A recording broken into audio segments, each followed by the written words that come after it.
ప్రభునామానికే మహిమ కలుగును గాక. కూడి వచ్చిన మీ అందరికీ, కర్మల ఆత్మీయ సహవాస సంఘ విశ్వాసులందరికీ మన ప్రభువును ఆయన ప్రియ కుమారుడునైన యేసుక్రీస్తు వారి శ్రేష్టమైన నామంలో శుభములు మరియు అందరికీ వందనాలు. 119వ కీర్తన 17వ వచనం నుంచి 24వ వచనం వరకు మనం ధ్యానం చేసుకుందాం. కీర్తన 119 17వ వచనం నుంచి 24వ వచనం వరకు. ఈ భాగమును 2 భాగాలుగా విభజించవచ్చు. మొదటి భాగంలో కీర్తనకారుడు గొప్ప సంగతులు చూస్తూ ఉన్నాడు. రెండవ భాగంలో గొప్ప వ్యతిరేకతను చూస్తూ ఉన్నాడు. దేవుని వాక్యము మానవ జాతి అంతటిని ఇలా విభజిస్తుంది. ఎలా అంటే, దేవుని వాక్యాన్ని కొంతమంది తెలివి, వివేకం, మంచి ఆలోచన ఇచ్చేదిగా, అవసరమైన సహాయం చేసేదిగా చూస్తారు కొంతమంది. మరికొంతమంది దాని శక్తిని, గొప్పతనాన్ని తక్కువ చేసి మాట్లాడతారు.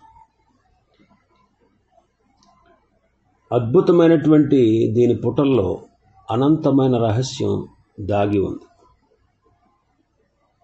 దేవుని కృపను పొంది దీనిని మనం ధ్యానించి ప్రార్థన చేసి తన త్రోవను సరిచేసుకునేవాడు ధన్యుడు. దీనిని తృణీకరించి అపహసించిన వాడు పుట్టకుండా ఉంటే మేలు. 17వ వచనం నుంచి 20వ వచనం వరకు దేవుని వాక్యంలో తన ఆత్మకు అవసరమైన 4 విషయాలు కీర్తనకారుడు కనుగొన్నాడు. తన ఆత్మకు అవసరమైన 4 విషయాలని 17వ వచనం నుంచి 20వ వచనం వరకు కీర్తనకారుడు కనుగొన్నాడు.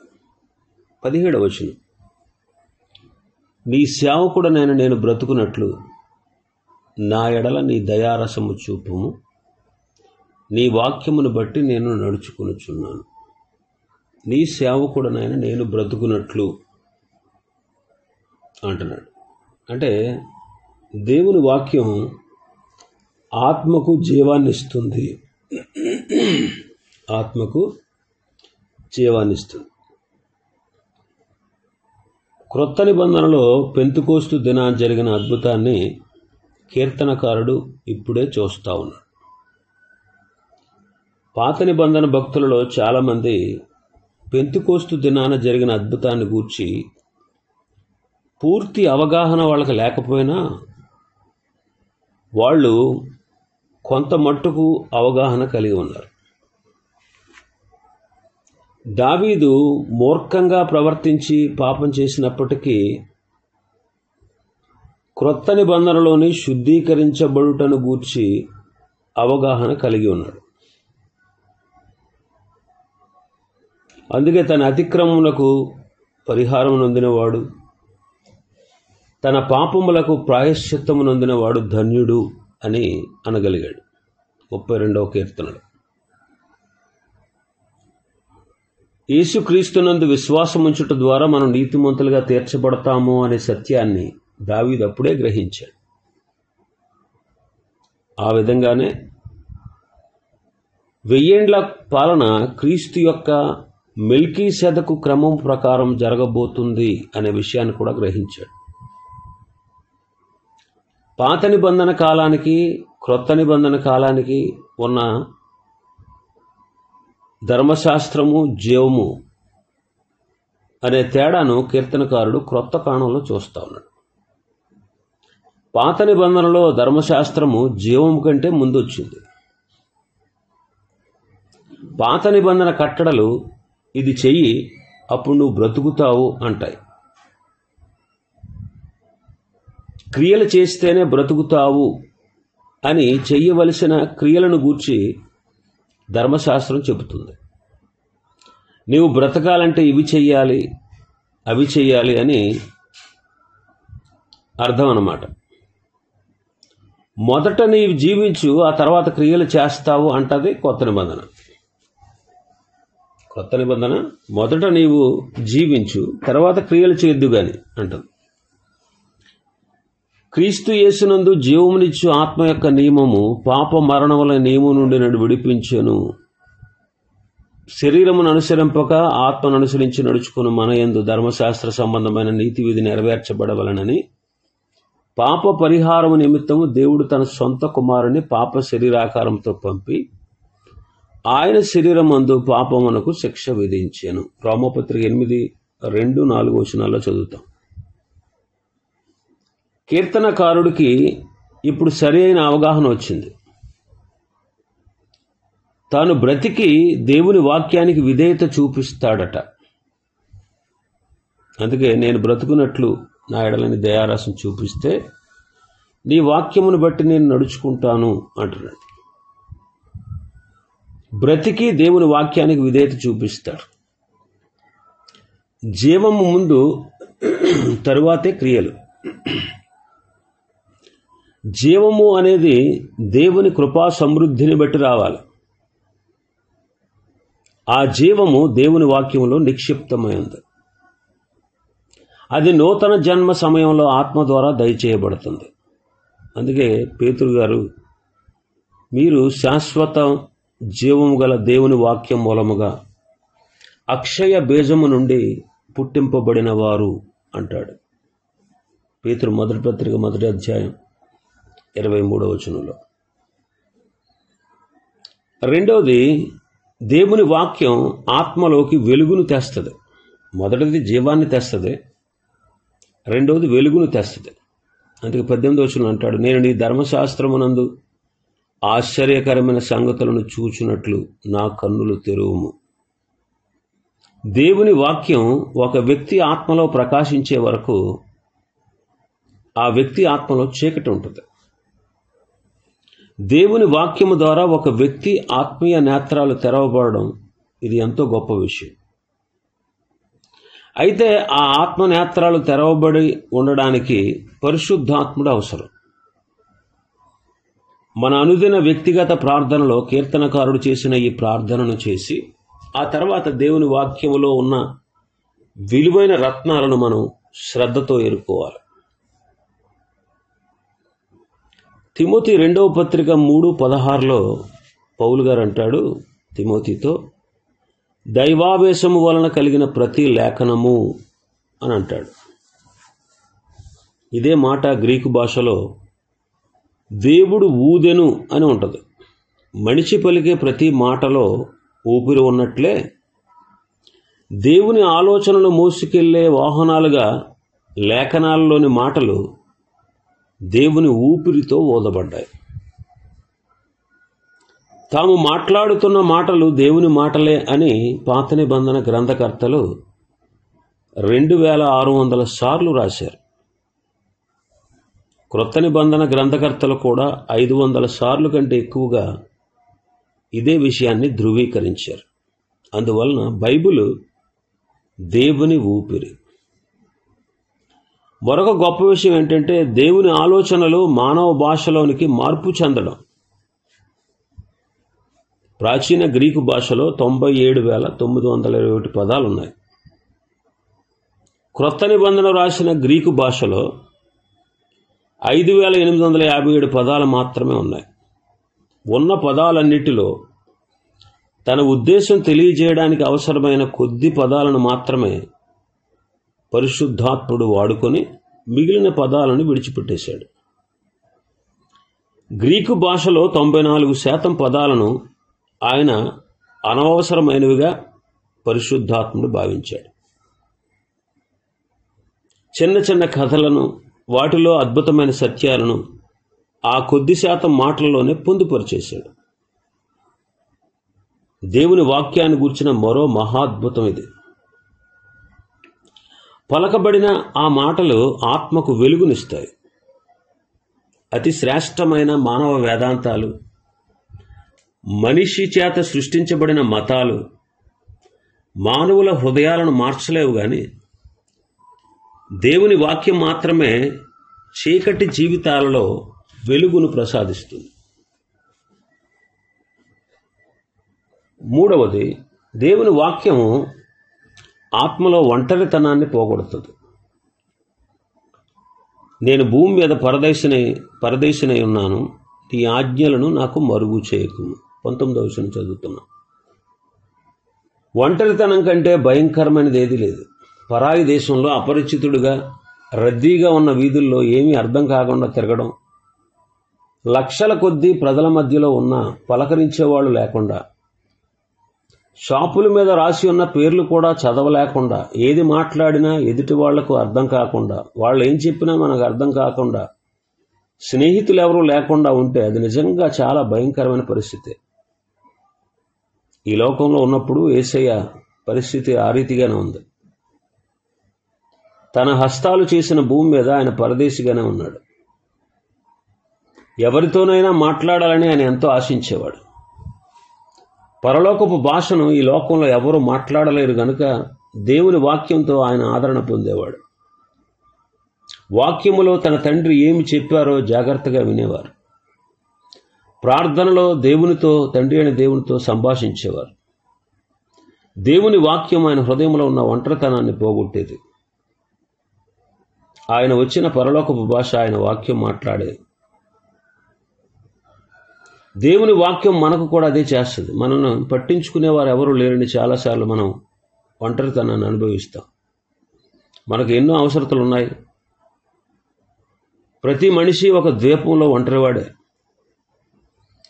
మన ఒంటరితనంలో బంధువులతో, ఇరుగు పొరుగులతో, స్నేహితులతో, పరిచయస్తులతో మాట్లాడాలని, సముద్రాలు సైతం దాటి వెళ్ళాలని అనుకుంటాం. ఒంటరితనం పోగొట్టుకునే పరికరం ఏదైనా ఉంటే బాగుండును అనుకుంటాం.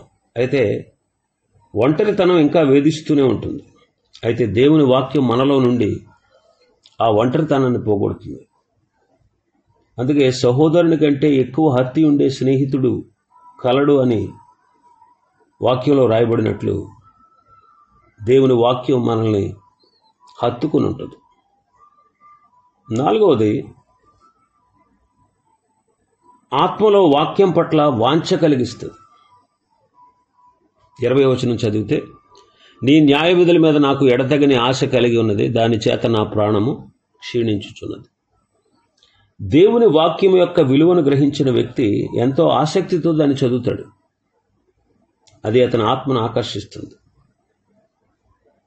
తిరగడానికి వీలుగా ఉన్న దండాయస్కాంతం వైపు తిరుగుతుందన్నమాట.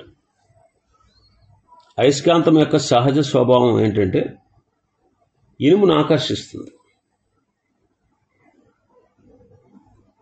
దిక్సూచిలో ముళ్ళు ఉంటుంది. ఆ అయస్కాంతానికి, ఆ సూదికి సహజ బాంధవ్యం ఉంటుంది.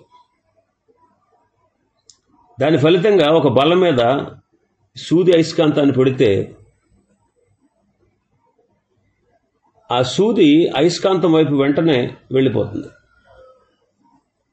ఒక సూదిని బల్ల మీద పెట్టాం, దాని పక్కన అయస్కాంతం పెట్టామనుకోండి, ఆ సూది అయస్కాంతం వైపుకు మళ్లించబడుతుంది, దగ్గరికి వెళ్ళిపోతుంది. మనం రక్షించబడినప్పుడు దేవుడు మన ఆత్మలో కార్యాన్ని జరిగిస్తాడు. మన సహజ స్వభావంలో ఆయన మార్పు తెస్తాడు. ఆయన మనలో తన స్వభావాన్ని పెడతాడు. ఈ నూతన స్వభావం దేవుని వాక్యం వైపు ఆకర్షించబడుతుంది. ఇక్కడ మరొక అద్భుతమైన విషయం కూడా ఉంది. సూది ఎక్కువ సమయం అయస్కాంతం దగ్గర అంటిపెట్టుకుని ఉంటే సూదికి కూడా అయస్కాంత స్వభావం వచ్చేస్తుంది.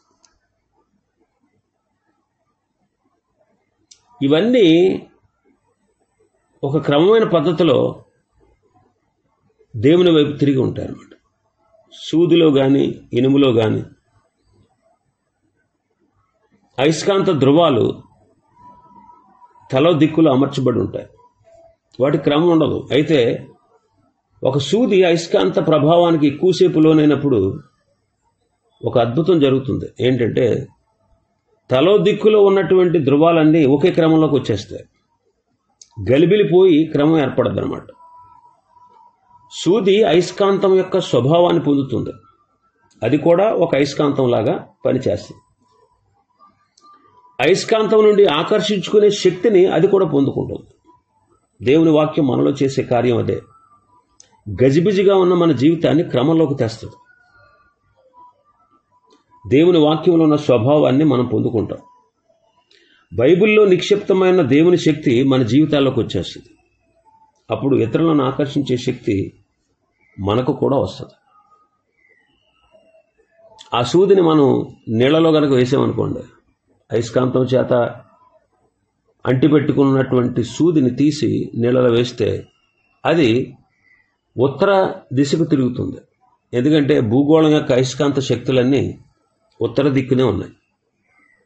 దేవుని వాక్య ప్రకారం దేవుని నివాసము కూడా ఉత్తర దిక్కునే ఉంది అని యెషయా భక్తుడు ఉత్తర దిక్కునున్న సభాపర్వతము అంటాడు. అంటే దేవుని గృహం వైపుకు సూది ఆకర్షించబడుతుందన్నమాట. రక్షణ పొందిన వారి యొక్క హృదయం దేవుని నివాస స్థలం వైపే ఆశతో చూస్తుంది.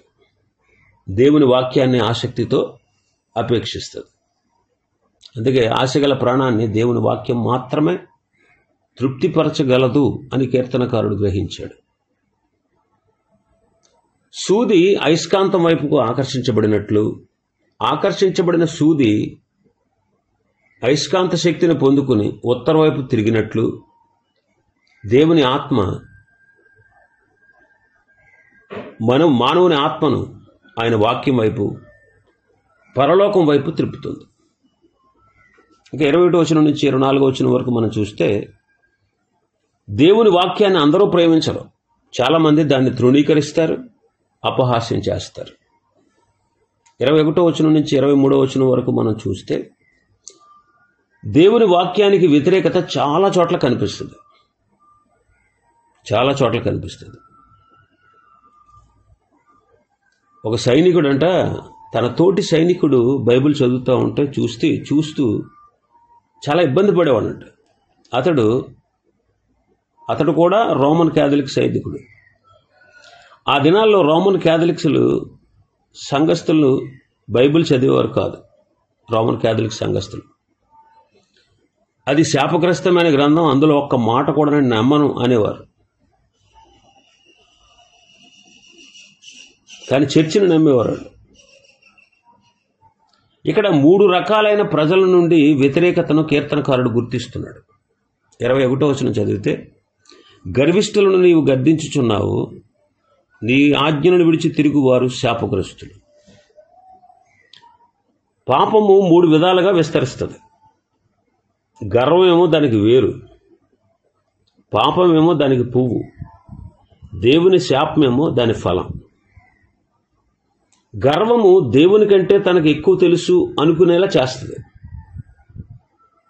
దేవుని వాక్యం చెప్పిన దానికంటే తమ ఆలోచనలే శ్రేష్టమైనవి అనుకునేలా చేస్తుంది.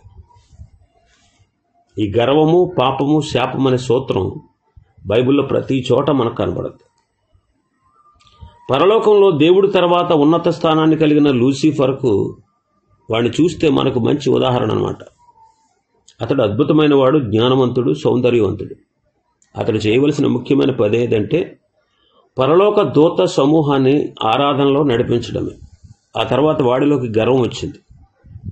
దేవుని చెందవలసిన ఆరాధనను తనకే చెందాలనుకున్నాడు. గర్వం తప్పుదారి త్రొక్కింది. దేవుని సృష్టి అయిన తాను సృష్టికర్తనే సింహాసనం మీద నుంచి తోసివేయగలను అని తనను తాను మోసం చేసుకున్నాడు. ఆ మోసం తిరుగుబాటును తెస్తే అది చివరకు దేవుని శాపాన్ని తెచ్చింది. అతడి విషయంలో ఆ శాపానికి విరుగుడు, విముక్తి లేనే లేదు. అతడు ఆ మహిమ నుండి పడద్రోయబడి ఆకాశ మండలంలో తిరుగుచు మతి భ్రమించినట్లుగా నరకపాత్రుడుగా ఉన్నాడు. యోధారాజుల చరిత్రలో కూడా ఇదే సూత్రం రాజైన ఉజ్జియాకు కూడా వర్తించింది. అతడు యోధా రాజ్యాన్ని చాలా కాలం పరిపాలించాడు. రాజ్యాన్ని సుసంపన్నం చేశాడు. అతని శత్రువులందరినీ దేవుడు అతని పాదాల కింద ఉంచాడు. రాజ్యాన్ని బలపరిచాడు. అతడు దేవుని ఆశ్రయించి అన్ని విషయాల్లో అభివృద్ధి చెందాడు. ఆ తర్వాత అతనిలోనికి గర్వం ప్రవేశించింది. గర్వం వెనక పాపం ప్రవేశించింది. అహరోను వంశస్థులైనటువంటి యాజకులు మాత్రమే పరిశుద్ధ స్థలంలో ప్రవేశించి ధూపం వేయాలనే దేవుని ఆజ్ఞను ధిక్కరించాడు. తన అధికారాన్ని యాజకుల మీద చూపించాడు. ఒక విషాదకరమైన దినాన ధూపార్తి పట్టుకుని యాజకులను త్రోసివేసి వెళ్లకూడని స్థలంలో అడుగుపెట్టాడు. వెంటనే అతని మీదకు శాపం వచ్చింది. కుష్ఠరోగంతో దేవుడు అతన్ని మొత్తాడు. అతడు మరణ పర్యంతము కుష్ఠరోగిగానే జీవించాడు. కీర్తనకారుడికి అటువంటి వ్యక్తులు తెలుసు.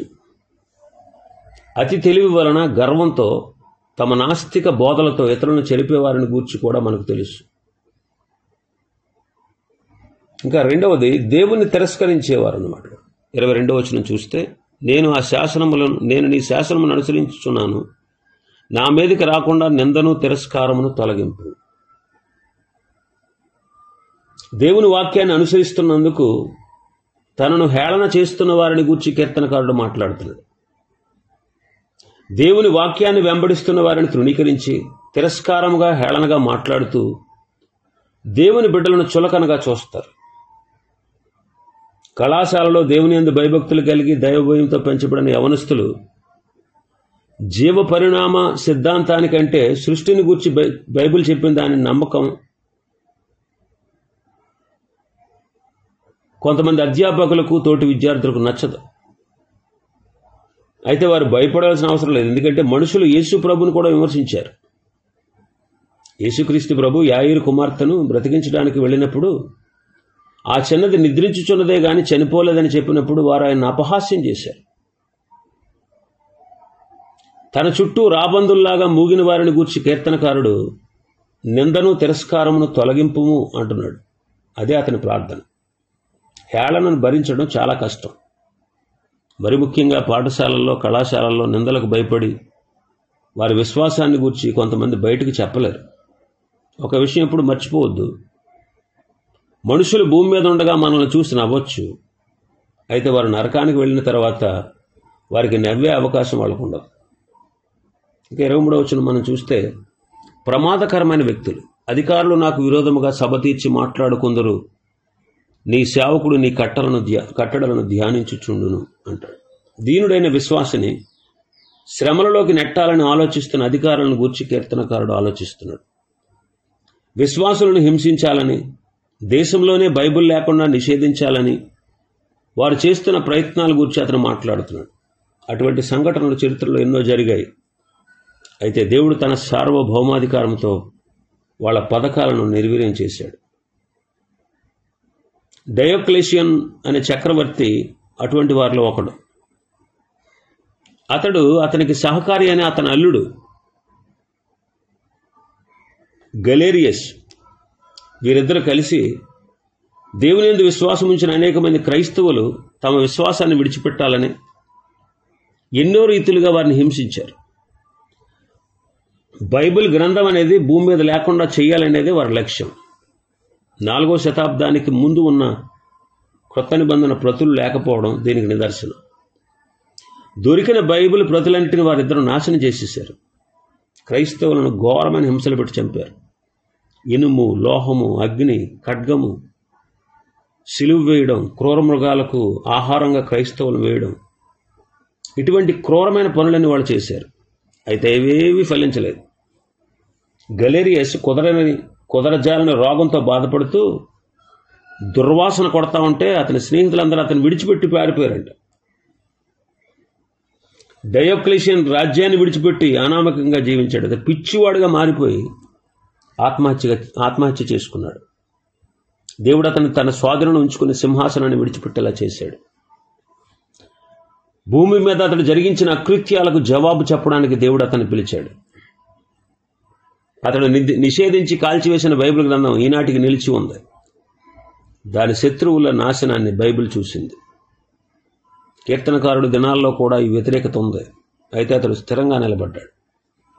శ్రమ పడుతున్న కొద్దీ దేవుని వాక్యాన్ని లోతుగా ధ్యానించి దానిలోని సత్యాలని మరింతగా గ్రహించాడు. 24వ వచనాన్ని మనం చదివితే, నీ శాసనములు నాకు సంతోషకరములు, అవి నాకు ఆలోచనకర్తలై ఉన్నవి. దుష్టులు దేవుని వాక్యాన్ని హేళన చేస్తున్నప్పటికీ కీర్తనకారుడు మాత్రం దానిని బట్టి ఆనందిస్తున్నాడు. దేవుని వాక్యంలో అతడు ఎంతోమంది ఆలోచనకర్తలను చూస్తున్నాడు. తమ శ్రమలలో ఆ వాక్యం ఆలోచనకర్తగా తనను నడిపించడం చూస్తున్నాడు. మన పిల్లల పెంపకం విషయంలో మానసిక నిపుణుల సలహా కంటే సొలొమోను సలహాలు పాటించడం మంచిది. వాళ్ళందరూ మానసిక నిపుణులు, వాళ్ళందరూ ఈ లోక జ్ఞానాన్ని మనకిస్తారు. అయితే సొలొమోను పరలోక జ్ఞానాన్ని మనకిస్తాడు. సృష్టిని గూర్చి డార్విన్ సిద్ధాంతం కంటే మోషే ఆలోచన మంచిది. డార్విన్వి ఊహాగానాలు మాత్రమే. నిజంగా సృష్టి ఎలా జరిగిందో మోషే మనకు చెప్పగలడు. నీ డబ్బును గూర్చి షేర్ మార్కెట్ కంటే బైబిల్ ఇచ్చే సలహాలే లాభసాధికంగా ఉంటాయి. ఆర్థిక సలహాదారులు 15% రాబడిని గూర్చి మనకు చెప్తారు. అయితే బైబిల్ 100% రాబడిని గూర్చి మనకు చెప్తుంది. నిరాశగా ఉన్నప్పుడు మానసిక నిపుణుల దగ్గరికి వెళ్ళడం కంటే బైబిల్ చదవడం మంచిది.